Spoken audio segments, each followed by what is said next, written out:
சென்னை விமான நிலையத்தில் 7வது நாளாக இன்று 71 இண்டிகோ ஏர்லைன்ஸ் விமானங்கள் ரத்து செய்யப்பட்டுள்ளன. ஹைதராபாத் மற்றும் பெங்களூருவில் 150க்கும் மேற்பட்ட விமானங்கள் ரத்தான நிலையில் பயணிகளுக்கு முழு கட்டணமும் அப்படியே திருப்பி வழங்கப்படும் என இண்டிகோ நிறுவனம் தெரிவித்துள்ளது. இண்டிகோ விமான சேவை நிறுவனத்தின் உள் திட்டமிடல் பிரச்சினை காரணமாக பாதிப்பு ஏற்பட்டதாக மாநிலங்களவையில் மத்திய அமைச்சர் ராம்மோகன் நாயுடு விளக்கமளித்தார். விமான பணியாளர்களை பராமரிப்பது இண்டிகோ நிறுவனத்தின் பொறுப்பு எனவும் பாதுகாப்பு விவகாரத்தில் எந்த சமரசமும் கிடையாது எனவும் அவர் திட்டவட்டமாக கூறினார். இண்டிகோ விமான சேவை ரத்து செய்யப்பட்டது தொடர்பாக முறையிடப்பட்ட வழக்கை அவசர வழக்காக விசாரிக்க உச்சநீதிமன்றம் மறுத்துள்ளது. இண்டிகோ விமான சேவை பாதிக்கப்பட்டது தொடர்பான வழக்கு டெல்லி உயர்நீதிமன்றத்தில் நாளை மறுநாள் விசாரணைக்கு வருகிறது. வந்தே மாதரம் பாடல் இயற்றப்பட்டு 150 ஆண்டுகள் நிறைவை கொண்டாடும் வகையில் மக்களவையில் நடைபெற்ற சிறப்பு விவாதத்தில் பிரதமர் மோடி உரையாற்றினார். தமிழில் பல்வேறு விடுதலை போராட்ட பாடல்களில் வந்தே மாதரம் பாடலை மகாகவி பாரதியார் குறிப்பிட்டுள்ளதாக பிரதமர் மோடி புகழாரம் சூட்டினார். மேற்கு வங்க தேர்தலை முன்வைத்து வந்தே மாதரம் பாடல் குறித்து சிறப்பு விவாதம் நடப்பதாக காங்கிரஸ் எம்பி பிரியங்கா காந்தி குற்றம் சாட்டியுள்ளார். நாட்டின் பிரச்சனைகள் குறித்த கேள்விகளுக்கு பதிலளிக்காத பாஜக அரசு விவாதம் மூலம் மக்களின் கவனத்தை திசை திருப்ப முயற்சிப்பதாகவும் சாடியுள்ளார். கேரளாவில் நடிகைக்கு பாலியல் துன்புறுத்தல் அளிக்கப்பட்ட வழக்கில் நடிகர் திலீப் நிரபராதி என எர்ணாகுளம் முதன்மை நீதிமன்றம் தீர்ப்பளித்துள்ளது. நடிகர் திலீப் உட்பட 4 பேர் வழக்கில் இருந்து விடுவிக்கப்பட்ட நிலையில் மற்ற 6 பேர் குற்றவாளிகள் எனவும் தீர்ப்பளிக்கப்பட்டுள்ளது. நடிகை பாலியல் துன்புறுத்தல் வழக்கிலிருந்து விடுதலை செய்யப்பட்ட நிலையில் மீண்டும் நியாயம் வென்றுள்ளதாக நடிகர் திலீப் தெரிவித்துள்ளார். நடிகர் திலீப் விடுதலையை எதிர்த்து கேரள உயர்நீதிமன்றத்தில் மேல்முறையீடு செய்யப்படும் என அரசு தரப்பு வழக்கறிஞர் தெரிவித்துள்ளார். தமிழகத்திற்கு டிசம்பர் மாதத்திற்கு வழங்கப்பட வேண்டிய 7.35 TMC நீரை உறுதி செய்ய வேண்டும். கர்நாடக அரசுக்கு காவிரி நீர் மேலாண்மை ஆணையம் உத்தரவிட்டுள்ளது. நெல்லை மனோன்மணியம் பல்கலைக்கழக பட்டமளிப்பு விழாவில் ஆளுநரிடமிருந்து பட்டம் பெற மாணவி மறுத்த விவகாரம். ஆளுநரை அவமதித்து மாணவி நடந்து கொண்டது ஏற்புடையது அல்ல என மெட்ராஸ் உயர்நீதிமன்ற மதுரை அமர்வு கருத்து தெரிவித்துள்ளது. புதுச்சேரியில் போலி மருந்து விற்பனை செய்யப்பட்ட விவகாரம் எதிரொலியாக தமிழகத்தில் குறிப்பிட்ட பேட்ச் மருந்துகளை ஆய்விற்கு உட்படுத்த துறைசார் அதிகாரிகளுக்கு மருந்து கட்டுப்பாட்டு இயக்ககம் உத்தரவிட்டுள்ளது. சர்க்கரை நோயாளிகள் பயன்படுத்தும் மெட்ஃபார்மின் மருந்துகள், இரத்த கொழுப்பை கட்டுப்படுத்தும் மாத்திரைகள், மாதவிடாய் சுழற்சி மாத்திரைகளை ஆய்வு செய்யவும் உத்தரவு பிறப்பிக்கப்பட்டுள்ளது. போக்குவரத்து துறை பணி தொடர்பான வழக்கில் முன்னாள் அமைச்சர் செந்தில் பாலாஜி அமலாக்கத்துறை அலுவலகத்தில் ஆஜராக விதித்த ஜாமீன் நிபந்தனைகளில் தளர்வு அளித்து உச்சநீதிமன்றம் உத்தரவிட்டுள்ளது. வாரம் 2 முறை ஆஜராக விதிக்கப்பட்ட நிபந்தனையில் தளர்வு அளிக்கப்பட்ட நிலையில் தேவைப்படும் போது மட்டும் செந்தில் பாலாஜி ஆஜராகலாம் என தெரிவிக்கப்பட்டுள்ளது. நகராட்சி நிர்வாகம் குடிநீர் வழங்கல் துறையில் டெண்டர் எடுப்பதில் 1020 கோடி அளவில் ஊழல் நடந்ததாக பொறுப்பு டிஜிபிக்கு அமலாக்கத்துறை கடிதம் எழுதிய விவகாரம். ஊழல் குறித்து நேர்மையான விசாரணைக்கு உத்தரவிட வேண்டும் என தமிழக அரசுக்கு எதிர்க்கட்சித் தலைவர் எடப்பாடி பழனிசாமி வலியுறுத்தியுள்ளார்.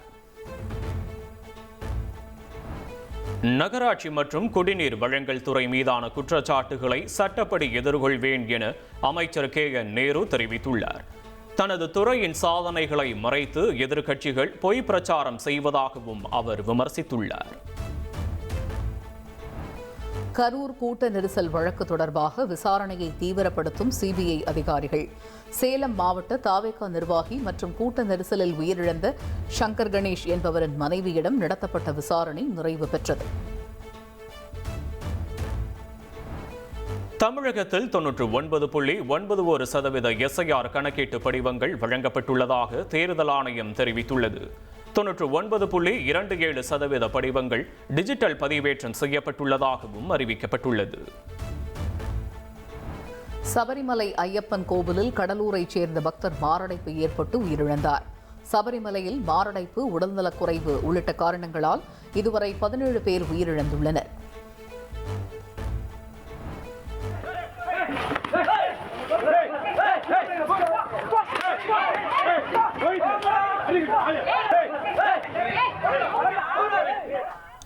மதுரை விஸ்வநாதபுரத்தில் உள்ள அரசு உதவி பெறும் பள்ளியில் மாணவர்களிடையே பயங்கர மோதல்.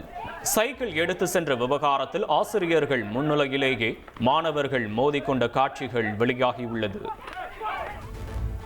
தென்னாப்பிரிக்காவிற்கு எதிரான 2வது ஒருநாள் போட்டியில் இந்தியா தாமதமாக பந்து வீசிய விவகாரம்.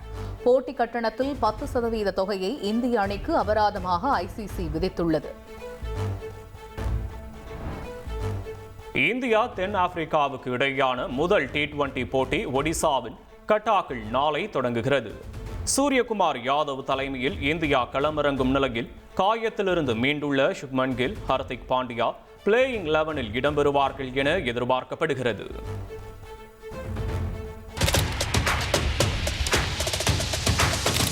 அதிமுக்கிய விவரங்களை அனைவருக்கும் புரிய வைக்கும் பாட்காஸ்ட். பொருளாதாரத்தை பல ட்ரில்லியன் ஆயுதங்களை கொள்முதல் செய்கிறது. சம்பவங்களை தேடி களத்திற்கே உங்களை அழைத்து செல்லும் ஸ்பாட்லைட். அங்க இருக்கக்கூடிய கள விவரங்கள் என்ன? இந்திய ராணுவம் கடந்த 5 வருஷமாவே சார் எனக்கு ரொம்ப பிடிக்கும். அவர் வர்றதுக்காக எங்களுடைய நியாயமான கோரிக்கை. Even at the cost of stopping. பார்வையாளர்களையும் செய்திக்குள் பங்கெடுக்க செய்யும் மக்கள் குரல். 50 ரூபாய் எங்களுக்கு தண்ணிக்கு ஒரு தீர்வே இல்லைங்க. 10 வருஷமா எங்களுக்கு சரியான ஒரு விடிவு கிடைக்கவில்லை. 60,000 ஏக்கருக்கு தான் கேட்கிறோம். பிச்சை கேட்கறாங்க.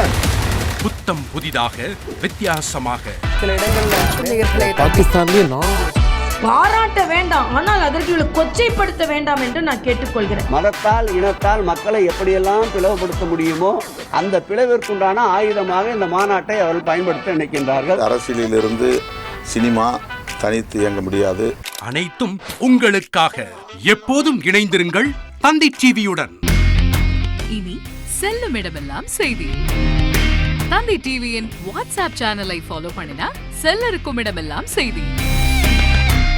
இதோ QR கோட், இப்பவே ஸ்கேன் பண்ணுங்க, ஃபாலோ பண்ணுங்க.